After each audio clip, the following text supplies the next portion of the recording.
భగవంతుడు ఎక్కడో శంఖ చక్రాలతోనో త్రిశూలాలతోనో దేవాలయంలో ఉండడు. 9 నెలలు తను చచ్చి నీకు బ్రతికి జన్మనిస్తుంది తల్లి. దేవాలయానికి వెళ్ళినప్పుడు దేవుడు కనపట్టలేదు నాన్న అని మనం ఏడిస్తే ఆ తండ్రి వారి భుజాల మీద మనల్ని కూర్చోబెట్టి దేవుణ్ణి చూపిస్తాడు. అప్పుడు మనకి తెలుస్తా మనం కూర్చున్నదే భగవంతుడి భుజాల మీద అని. తల్లిదండ్రులకి గుళ్ళు కట్టించక్కర్లేదు. కట్టించిన గుళ్ళ ముందు వాళ్ళని కూర్చోబెట్టకుండా ఉంటే చాలు. అది నేర్చుకోవాలి.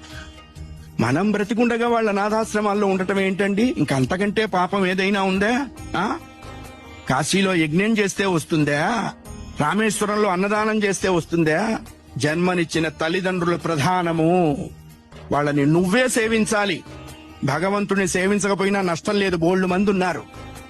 జన్మనిచ్చిన తల్లిదండ్రుల్ని సేవించాలి, అది కర్తవ్యము. రామాయణం అదే చెప్పింది. అయ్యా, ఆ అభిప్రాయం లేనివాడు పశువు అనకూడదన్నారండి. పశువులు పోటీకి వచ్చినాయి, మమ్మల్ని ఆ వాడితో పోలుస్తావా అని. అంతకంటే నీచుడు.